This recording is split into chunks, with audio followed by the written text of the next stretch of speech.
Baiklah hadirin kaum muslimin wal muslimat rahimakumullah. Tibalah saatnya janji panitia akan mendatangkan dai sejuta umat sepanjang sejarah Masjid Al-Istiqlaliyah.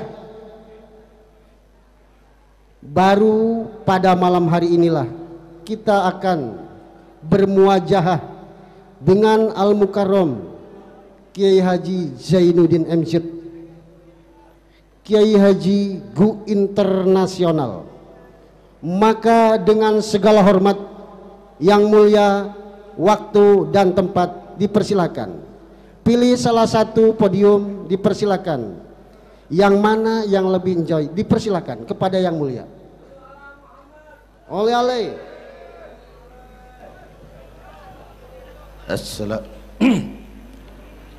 Assalamualaikum warahmatullahi wabarakatuh.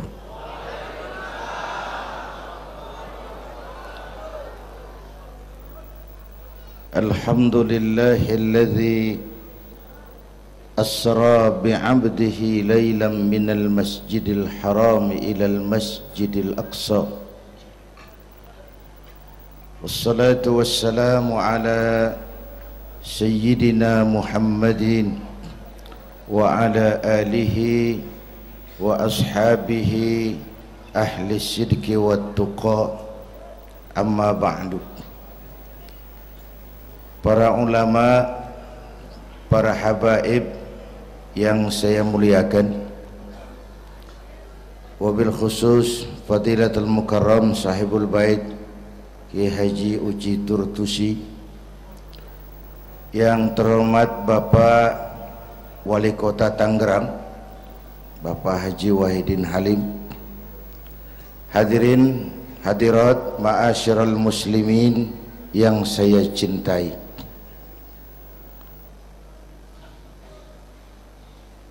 Pertama, Isra dan Mi'raj adalah peristiwa besar yang hanya bisa diterima dengan iman.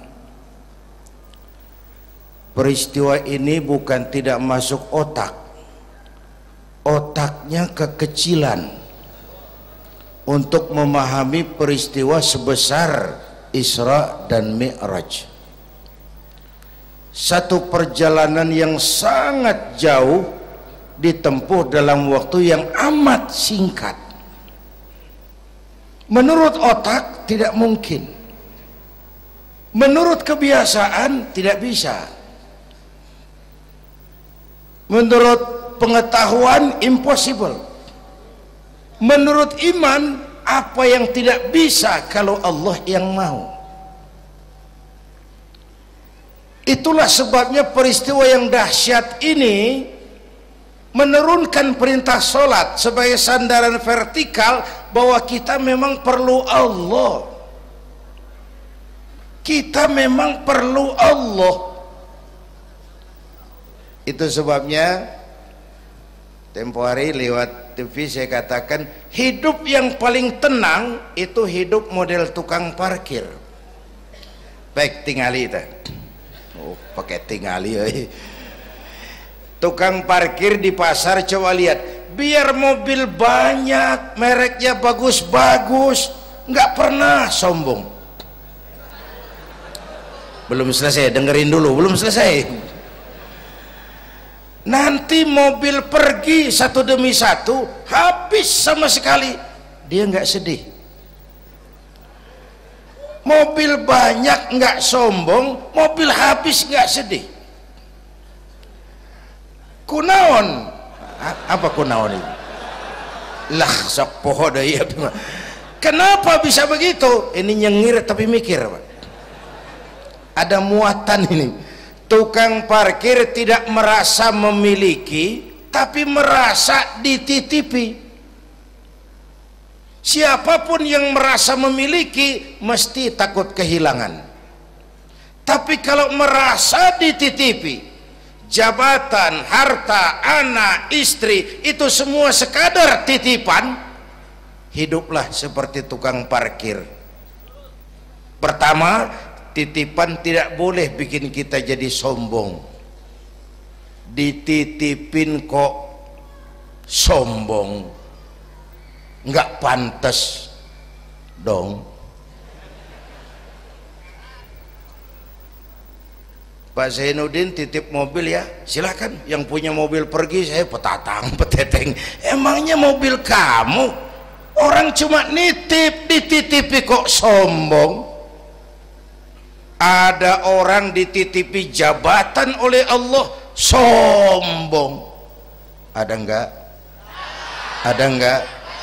Ada. Namanya Fir'aun. Tuh pejabat-pejabat sombong anak buah Fir'aun semua.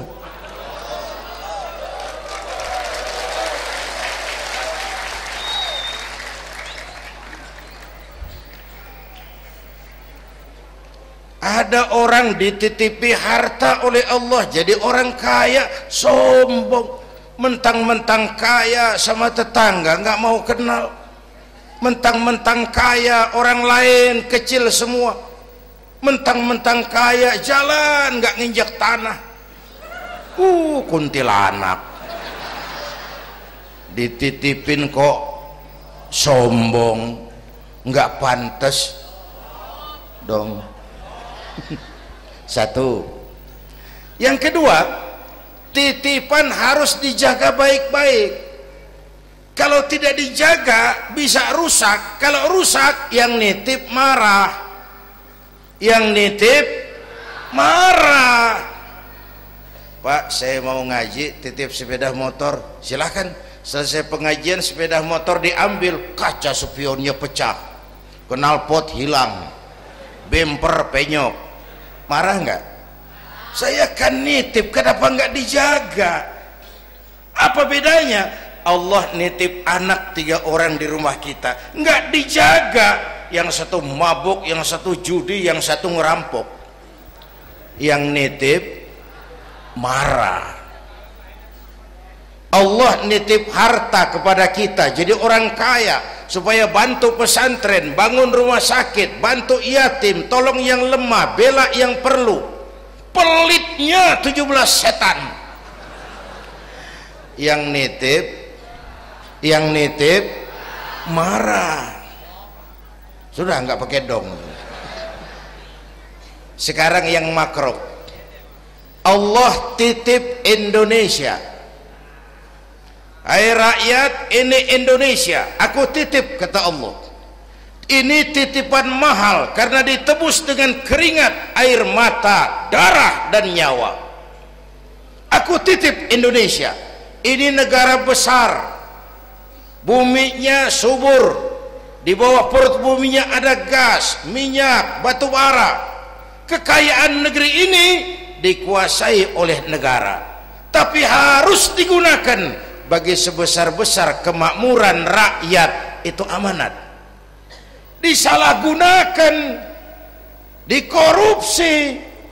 Yang nitip ini kan musim din-din ini lagi nggak enak bulan-bulan ini nih. Nazarudin, Syarifudin, yang ceramah Zainuddin lagi ini.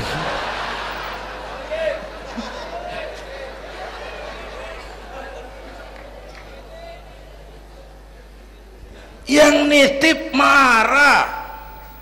Kalau yang nitip marah, dia suruh makhluknya yang lain negur kita. Makhluknya yang lain diperintah negur kita. Siapa? Merapi, batuk,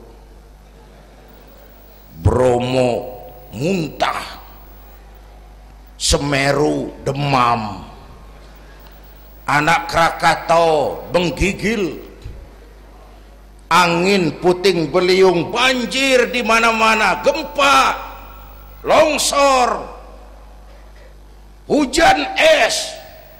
Kebayoran hujan es.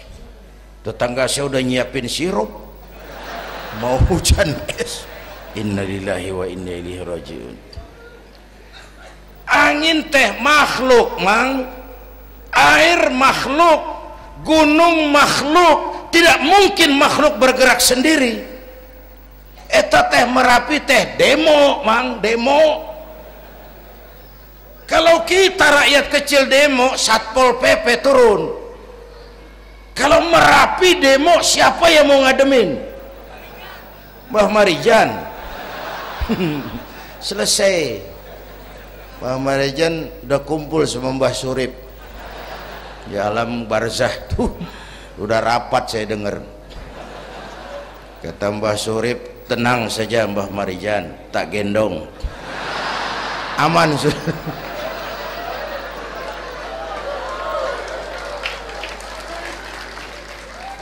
Apa artinya ini? Kita perlu Allah. Kita perlu Allah. 100 tahun kita bangun, selesai oleh gempa 5 menit. Itu Jepang negara maju, dihantam gempa, lumpuh 9,2 Richter. Belum selesai tsunami, gelombang laut 10 meter naik ke darat. Masih belum selesai, reaktor nuklir bocor, radioaktif gentayangan merenggut nyawa, terutama yang di Daiichi dan Fukushima. Fukushima tahu kan? Itu dari Cikupa ke kanan. Ya, dekat-dekat situlah.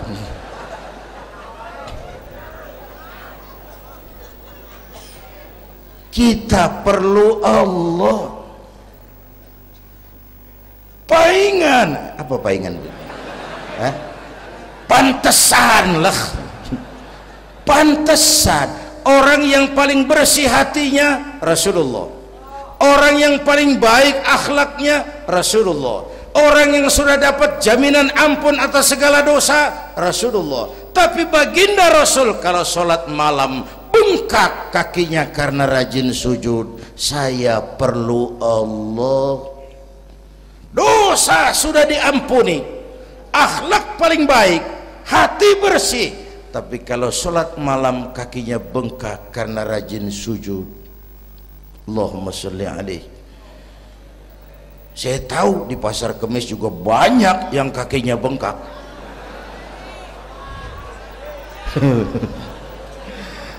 Kita perlu Allah.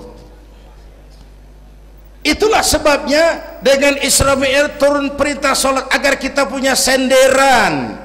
Saya senderan ke tiang, tiangnya roboh, saya jatuh. Saya senderan ke tembok, temboknya ambruk, saya jatuh.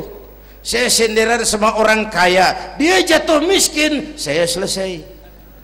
Saya senderan sama jenderal, dia pensiun, saya selesai.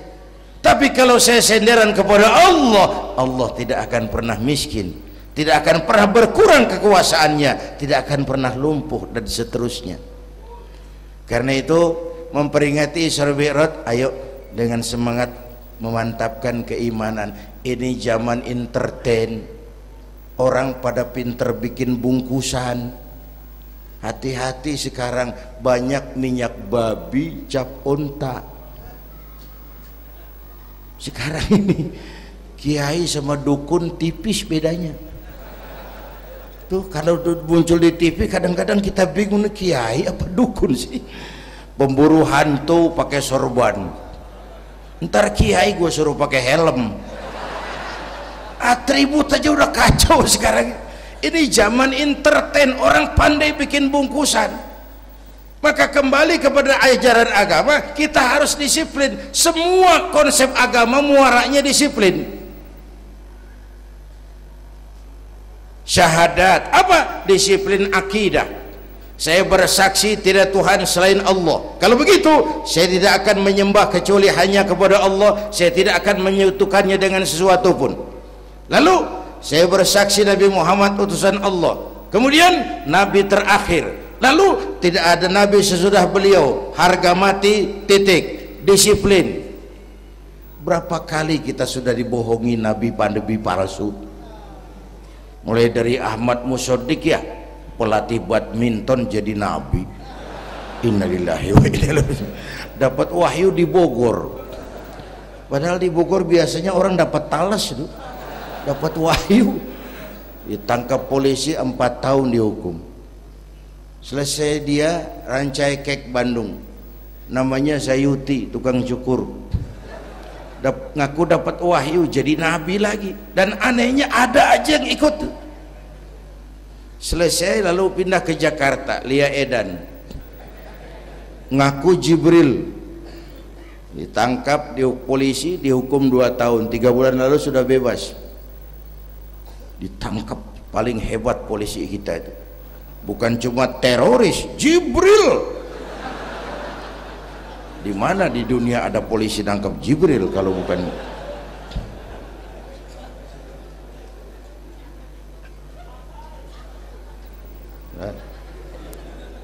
Terakhir yang aneh lagi, menurut catatan Bakor Pakemnya Kementerian Agama RI, antara Cirebon Losari, batas Jawa Tengah Jawa Barat, itu muncul agama baru namanya agama Jasun, agama Jawa Sunda, Jasun. Yang jadi nabi Tugimin. Saya bilang ini jangan jadi nabi, jadi kiai juga kurang angker kok nih. Al-Mukarram Bapak Kiai Tugimin nggak ngangkat loh itu. Yang nggak enak selawatnya, kalau kita kan nikmat tuh tadi, ya Habibi ya Muhammad, asyik rasanya itu. Coba ganti sama yang tadi, nggak serem Pak. Ya Habibi ya Tugimin, nggak enak tuh, nggak enak. Saudara-saudara, di Isra Mi'raj ada potret. Ketika di Masjidil Aqsa, malaikat Jibril datang nemui baginda Nabi, bawa 2 gelas minuman, arak, susu. Ya Muhammad, pilih, ambil, minum. Mantap, tidak ragu-ragu, Nabi mengambil gelas yang isinya air susu. Dengan bismillah beliau minum. Selesai minum, kata malaikat Jibril, saddaqta ya Muhammad, laqad asabtal haq. Kau benar Muhammad, pilihanmu tepat. Emangnya kenapa Jibril? Kalau arak yang kamu pilih, kamu ambil, kamu minum, habis umatmu jadi pemabuk semua. Ini potret Pak. Itu yang tiap hari kita hadapi, yaitu arak, susu, benar, salah, hak, batil, ma'ruf, munkar, halal, haram. Hati-hati, jangan salah pilih, karena ini zaman entertain. Banyak minyak babi cap onta. Kalau minyak onta cap babi itu masih halal. Ini minyak babi cap onta, kita terpedaya ngelihat merek onta. Iya mereknya onta, gambarnya onta, isinya minyak babi. Berapa bulan yang lalu ada penyanyi pencipta lagu mati, namanya Ari Bowo. Masih ingat lagunya? Bercerita tentang madu di tangan kananmu, racun di tangan kirimu. Kalau itu situasinya, memilih tidak sulit. Kenapa? Alamat jelas, madu di kanan, racun di kiri. Masa ambil yang di kiri? Goblok amat. Si amat saja tidak goblok. Sekarang ini alamat dibikin samar. Madu di mana, racun di mana tidak jelas. Lebih celaka lagi sekarang, banyak racun bermerek madu. Banyak racun bermerek madu. Kita terpedaya, terpesona, terpukau, akhirnya salah pilih. Maka resepnya, jangan jauh dari ulama, makmurkan majelis taklim. Ini zaman entertain, orang pandai bangun pencitraan. Tuh, satu hal pertama yang ingin saya sampaikan. Iya, saya lihat jam doang. Sampai pagi, Beb. Yang kedua, ketika perjalanan dimulai, ada suara dari sebelah kanan, Muhammad berhenti sebentar. Jangankan berhenti, menoleh saja tidak. Kanan selamat dari kiri, Muhammad berhenti sebentar, menoleh pun tidak. Kanan kiri selamat dari arah depan, ada perempuan tua pakaiannya menyolok, lipstiknya tebel, nenek-nenek pakai blue jean. Muhammad, berhenti sebentar, menoleh pun tidak. Sudah lewat, kata malaikat Jibril, untung kamu tidak menoleh Muhammad. Kenapa Jibril? Panggilan kananmu Yahudi, kalau kamu menoleh umatmu cenderung Yahudi. Panggilan kirimu Nasrani, kalau kamu menoleh umatmu gandrung kepada Nasrani. Itu perempuan tua dengan pakaian menyolok, itu dunia Muhammad. Dunia teh sudah tua, tapi karena dipoles, dibangun, dipoles, dibangun, dibangun, dipoles, orang nggak terasa kalau dunia sudah tua. Berebut harta, berebut warisan, sama juga berebut nenek-nenek. Makan habisin. Ini perjalanan, ini pun potret. Panggilan Yahudi, panggilan Nasrani, panggilan dunia, materialisme, hedonisme, berat sekarang ini. Berapa malam lalu saya masuk Serpong. Saya senang lihat Serpong berubah jadi kota satelit. Bangunannya bagus-bagus. Saya telisik, sekolahnya Don Bosco, Santa Maria, Santa Ursula, gerejanya mbahnya gereja dibangun di pojok itu. Serpong. Awas panggilan Nasrani. Saya masuk Bekasi, Sukmajaya, sekolahnya Yayasan Penabur, mulai dari TK sampai perguruan tinggi, gerejanya besar. Awas panggilan Nasrani. Bahkan di Karawang mereka sudah bangun kuburan mahal. San Diego, ada teman saya pengusaha bikin pesan kuburan 200 meteran, itu 5 miliar. Karena tanahnya berbukit, bergunung, indah, dan malaikatnya rada baik. 5 miliar.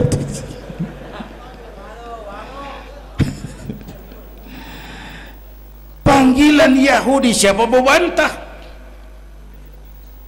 Yahudi itu menguasai ekonomi dunia. Di Amerika itu tidak ada orang bisa masuk gedung putih jadi presiden tanpa dukungan Yahudi. Menentukan.